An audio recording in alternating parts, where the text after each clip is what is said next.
সাবধান, আবার আইব কিন্তু। পরের রাত্রে আবার চোরাইছে, হযরত আবু হুরায়রা আবার ধরছে,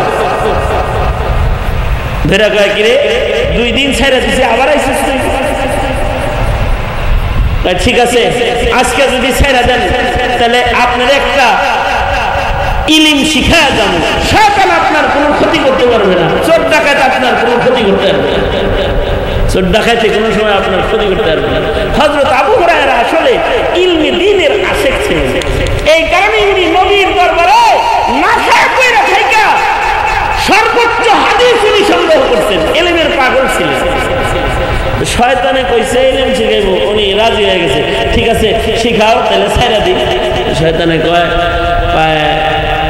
আয়াতুল কুরসি বলে, আয়াতুল কুরসি আমল করে এই চোরটা হয়তো কোনো ক্ষতি মধ্যে আপনার করতে পারবেন।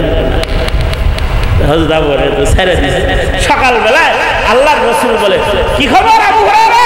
একটা ইলম শিখাইছে তো ছাইরা দিছি, আর আজকে ওয়াদা করে গেছে আমি আপনার কাছে আনতেই চাইছিলাম যে আপনার কাইটা দেই চোরে, ও বলছে আর চুরি করবে না।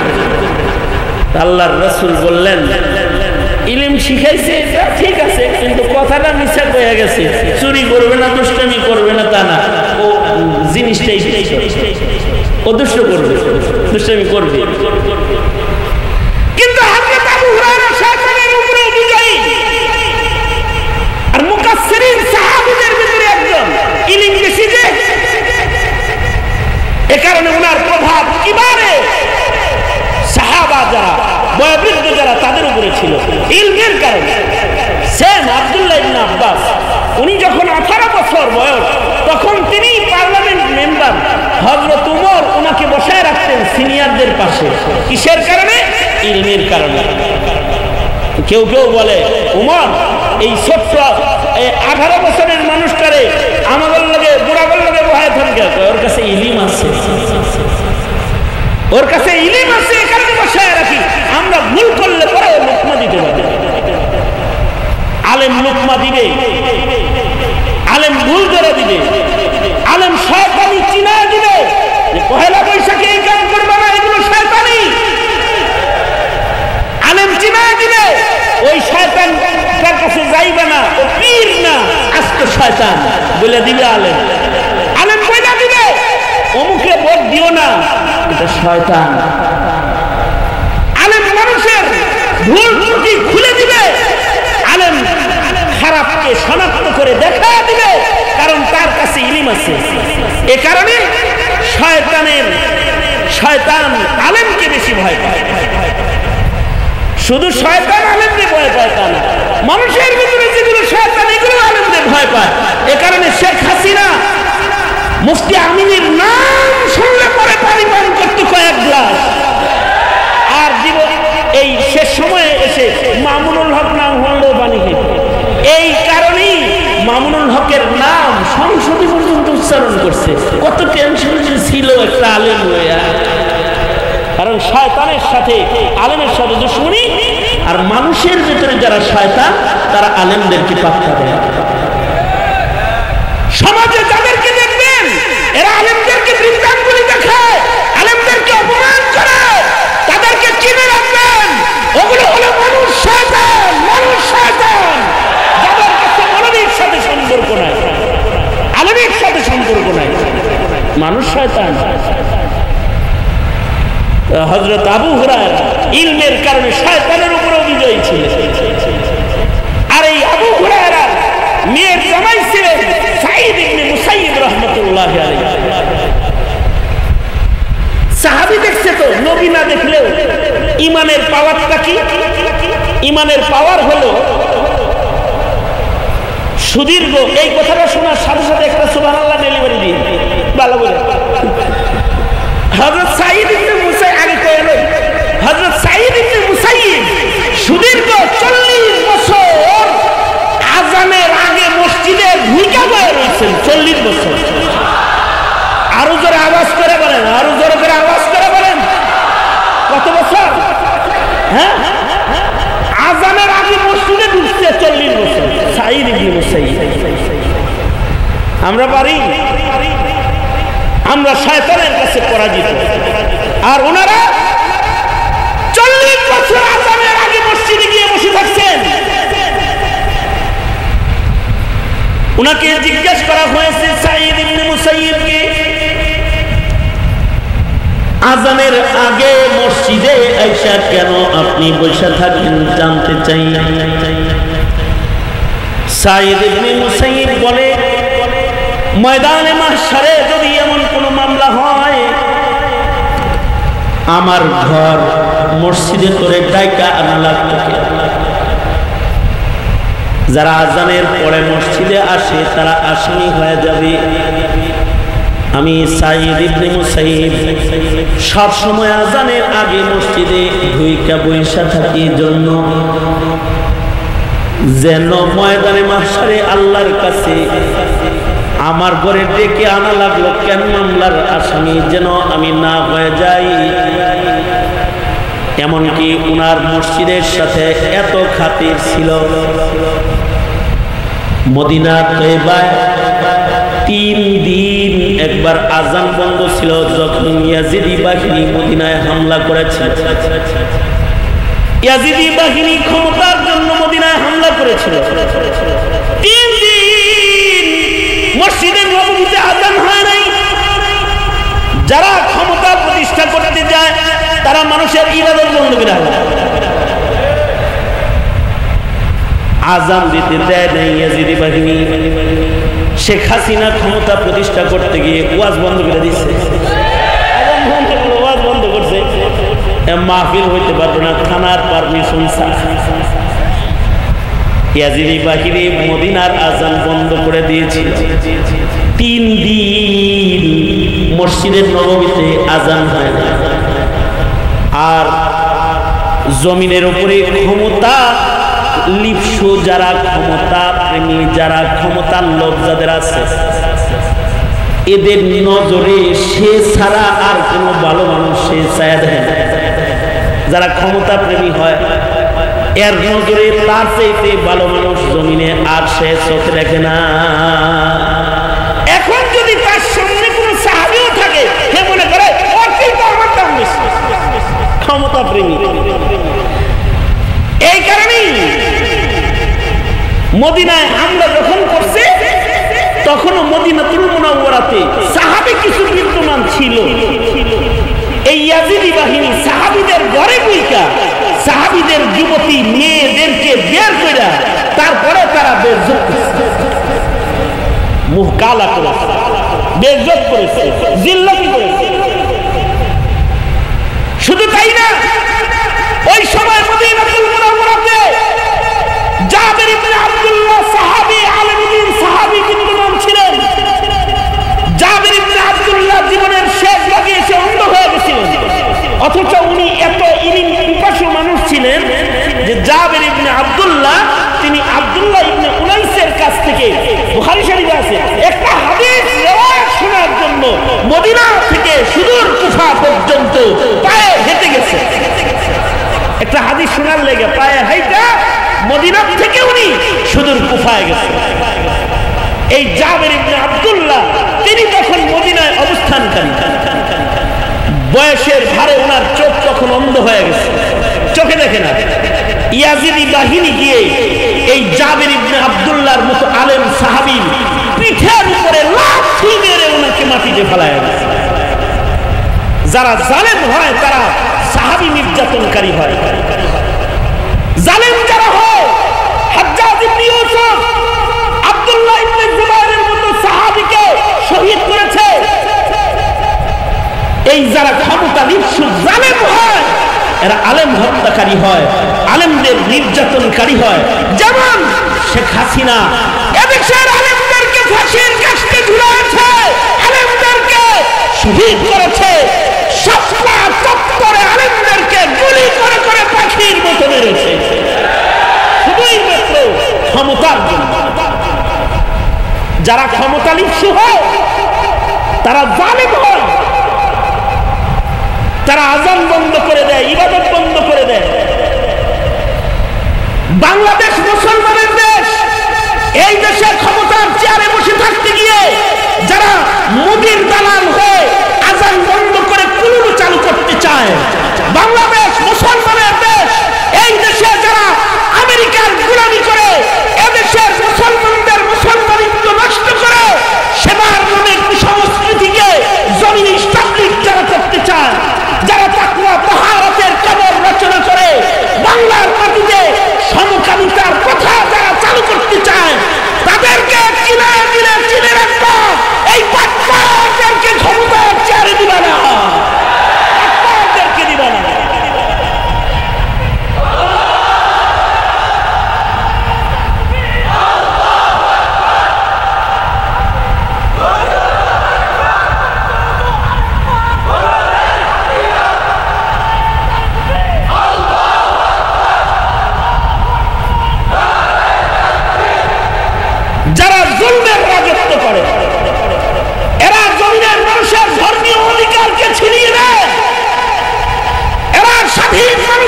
ক্ষমতার চেয়ারকে দখল করে রাখার জন্য।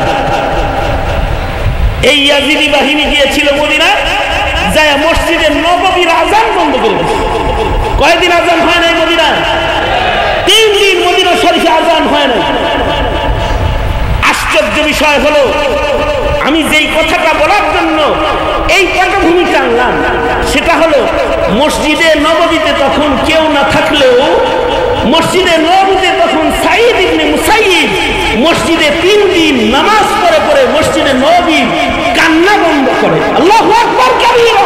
মুসল্লি ওই 3 দিনও মসজিদে আছে, মুসল্লির নাম সাঈদ ইবনে মুসাইয়িব। তবে উনি মসজিদে 5 বেলা নামাজ পড়েন ঠিক, কিন্তু আজান দেন না। আজান দেন না কেন? কারণ আজান দিলে যদি আবার ওরা মনে করে এই ভালো মানুষ তুমি আছে এটারও ধর, এ কারণে উনি পাগলের অভিনয় করে আর টাইম মতো নামাজ পড়ে। কিন্তু তিরমিজিতে আছে, সাঈদ ইবনে মুসাইয়িব বলে, দিলের কান দিয়ে কথাটা শুনলে, সাঈদ ইবনে মুসাইয়িব বলে নামাজের সময় যখন কাছাকাছি চলে আসতো, আমি তো আজান দিতে পারতাছি না, কিন্তু আমি আমার কানটা রাসূলের রওজার দিকে ঠিক করলে আমি শুনতে পেতাম আল্লাহর রাসূল রওজায় 5:30 বেলা নামাজের আজান দেয়, নবীজি আজান দেয় মসজিদে। তার মানে এই মানুষগুলা এত ভালো ছিল যে তাদের কান কবরের আজান শুনতো। আগের মানুষগুলা ভালো ছিল, তারা মসজিদের নববীর মিম্বরে দাঁড়ায় দাঁড়ায় হযরত সাদিয়াকে দেখতো। এই মানুষগুলা ভালো ছিল, তাদের চোখে পাওয়ার ছিল, তাদের কানে পাওয়ার ছিল, তাদের হাত পায়ে পাওয়ার ছিল। যত পিছনের দিকে যাব তত এমন ইবাদতের পাওয়ার না মানুষ খুঁজে পাবো। আর ডিজিটাল যত আসবে তত বড় বড় গুনাহগার খুঁজবে। বড় আবেদের ইবাদত তালাশ করতে হলে পেছনে দিতে হবে। এই কারণে আল্লাহর রাসূল কিয়ামত পর্যন্ত আমার সাহাবীদের গুণ গাইবা, পেছনের মানুষ ভালো মানুষ যারা তাদের গুণগান সামনের মানুষদেরকে শোনাইবা।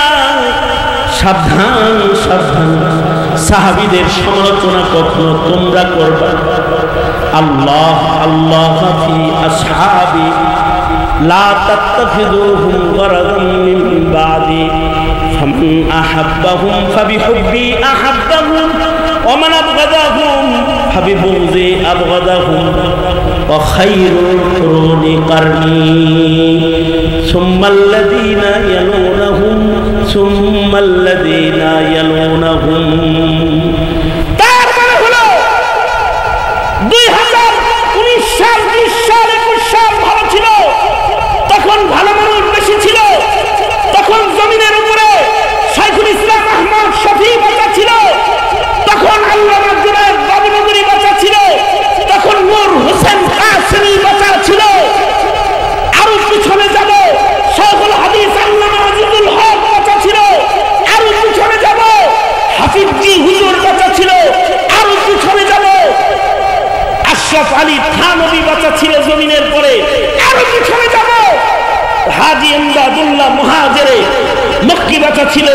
আরো পিছনে যাব, নূর মোহাম্মদ জানজানবী বাঁচা ছিল।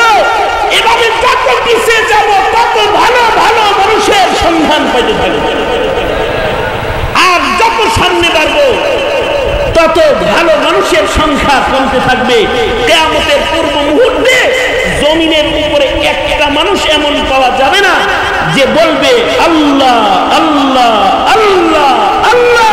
এতটুকু বলার মানুষ তালাশ করে পাওয়া যাবে না। আল্লাহ তাআলা তখন বলবে দামি প্রাসাদ, দামি সাজে সজ্জিত ডিজিটাল পৃথিবী আর রাখার কোনো প্রয়োজন নাই, কারণ পৃথিবীতে আল্লাহ বলনেওয়ালা একজন ভালো মানুষও নাই। ও জিবরাইল, ও ইসরাফিল, বাঁশি বাজায় দাও, এবার কিয়ামত হয়ে যাবে। ভালো মানুষ কমবে তো কিয়ামত হয়ে যাবে।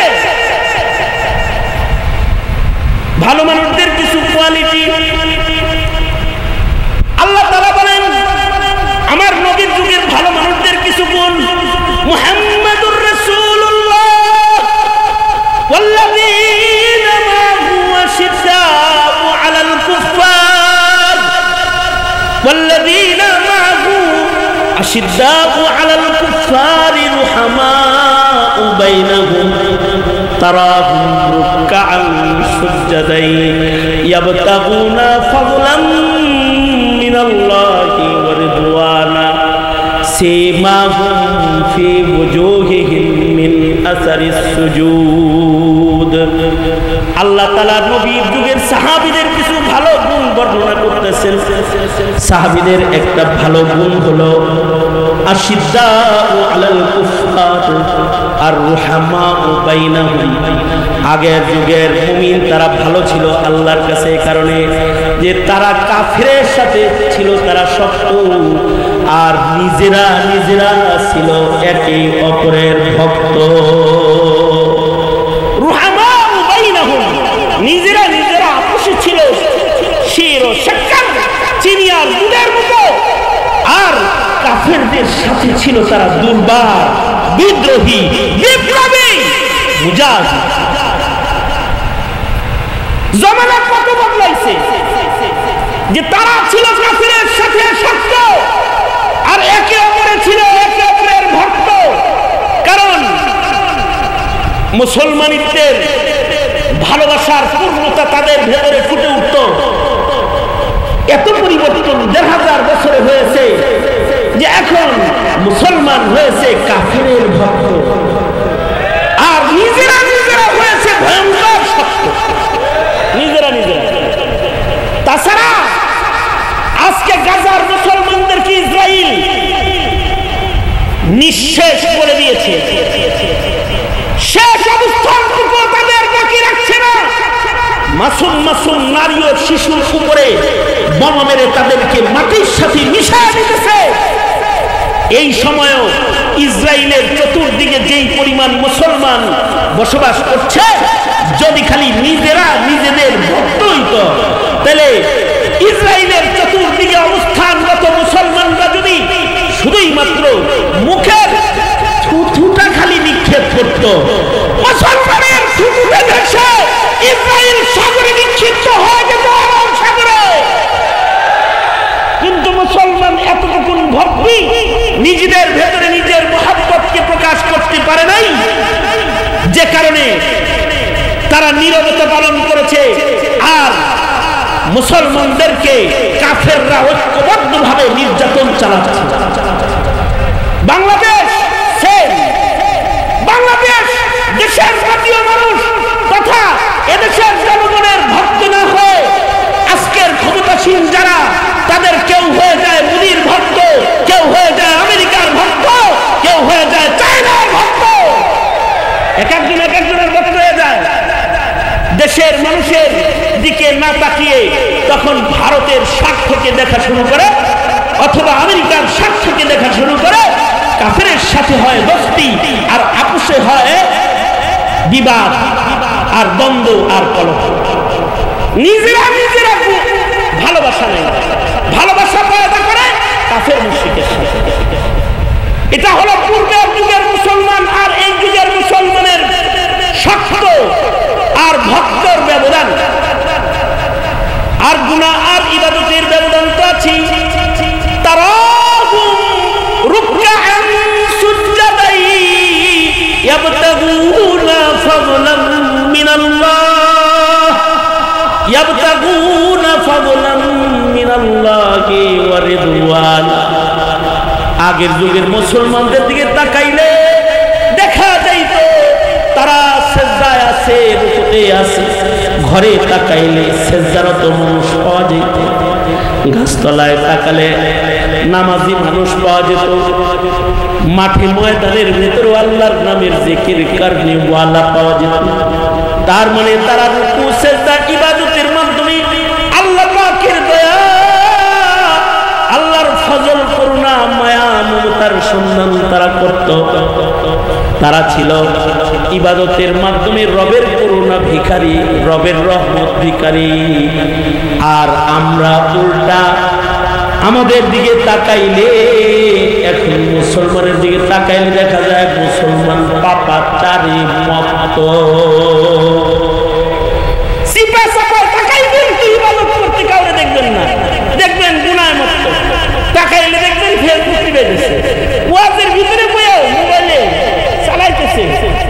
নেট জগতের ভিতরে ঘুরে বেড়াইতেছে, মসজিদের ভিতরে বসে বসেও পাপের ভেতরে গুনাহের ভেতরে লিপ্ত হয়ে গেছে।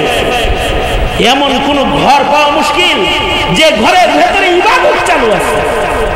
ইল্লা মাশাআল্লাহ, অবশ্যই আছে, না থাকলে তো আসমান টিকে থাকতো না, জমিন টিকে থাকতো না। আছে, কিন্তু অধিকাংশ ঘরের অবস্থা হলো তাদের ঘরের দিকে তাকাইলে গুনাহগারের সংখ্যা বেশি দেখতে পাওয়া যায়। ঠিক কিনা জোরে আওয়াজ করে বলেন। আর তাদের হালত হলো তারা রুকু সিজদা ইবাদতে এতই নিজেদেরকে আত্মনিয়োগকারী ছিল যে তাদের চেহারার ভেতরে ফি উজুহিহিম মিন আসারি সুজুদ, তাদের চেহারার ভেতরে সিজদার ইবাদতের দাগ ছিল।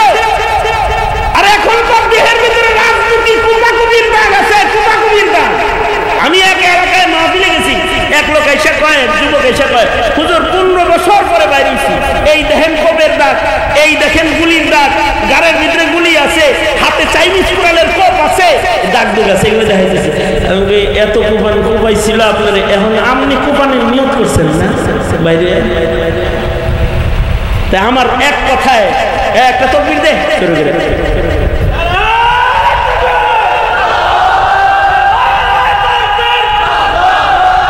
আরো জোরে।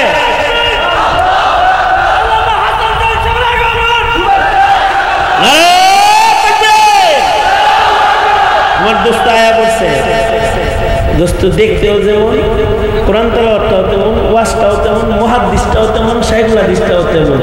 দোস্ত আমার একটাই, এক পিস, মিসাল তালাশ করে পাওয়া যাবে না। আলহামদুলিল্লাহ বলেন, আলহামদুলিল্লাহ বলেন। এই আমার শেষ কথা, এই ফিনিশিং শেষ কথা হইল, গেছি এক এলাকায় যা দেখি কি কোপের দাগ, গুলির দাগ, এটি দেখায়। তা আমি বললাম যে এত গুলির দাগ দেখাইতেছেন কি, এগুলি দেখায় নিজে আবার কুপাকুপি করার নিয়ত করছেন নাকি? না। এবার পথ পাইছেন কি? কোন হুজুর পথ পাবো না মানে? কুরবানি কি জীবনে কম কিছু পথ পাবো না মানে সাধারণ সম্পাদকের পথ সেই পেয়েছে। ছাত্র দল সাধারণ সম্পাদক দামাত বারকাত হয়েছে, কারণ অনেক কুপাকুপি জীবনে করছে, তো পথটা তারই। তা আমি বললাম এখন যেহেতু আবার আপনি সেই সাধারণ সম্পাদকের পদে আবির্ভূত হয়েছেন, এখন আপনার নিয়তটা কি? আপনি এখন কুবাইবেন নাকি বলেন? হ্যাঁ, আমার পরিচিত তো। কারণ এখন যারা তোমরা রাজনীতি করো, যারা দলের নেতা হয়েছ, তোমরা আমাদের কর্মজীবনের বয়স তোমাদের ভেতরে এখনো ফুটে উঠে নাই।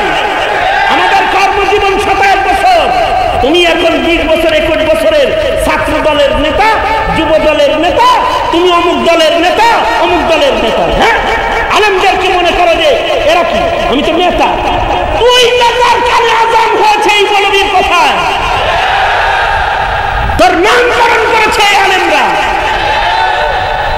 তা আমি বললাম এখন তো আবার তুমি নেতা স্টিল ভাই, তো এখন তোমার কি নিয়ত? তুমি এবার কুপাকুপি ঠিক মতো করবা তো?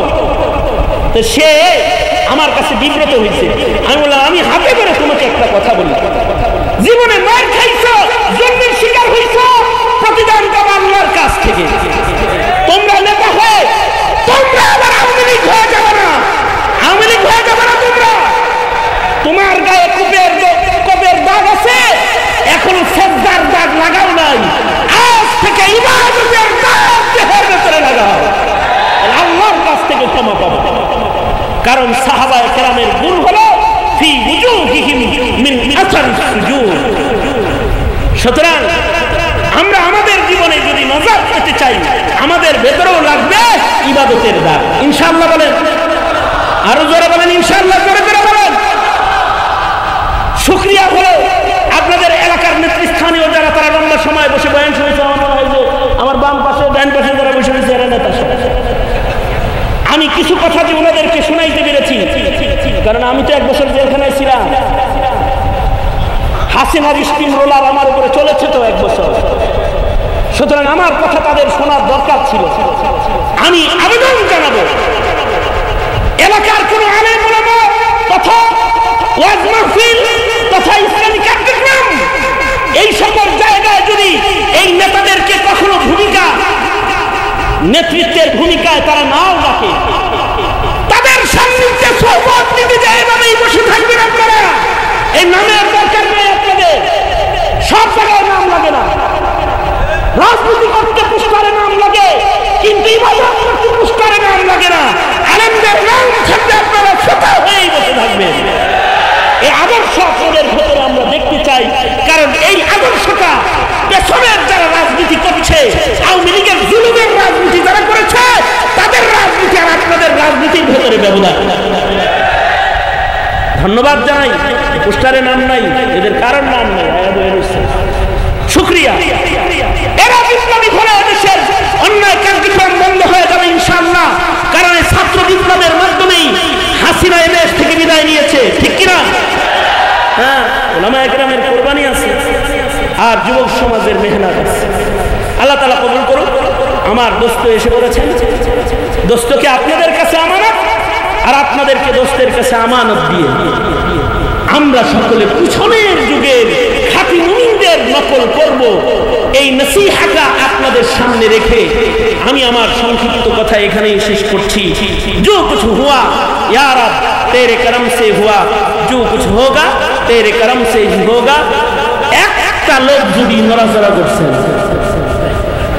মেলা বন্ধ করে এই ওয়াজ, একটা লোক যদি, একটা ছাত্র তলবেলেও যদি নড়াচড়া করছেন, আপনারা মেলার পক্ষের লোকে রূপান্তরিত হবে।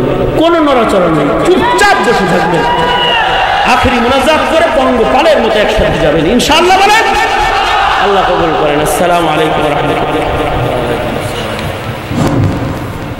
ধন্যবাদ।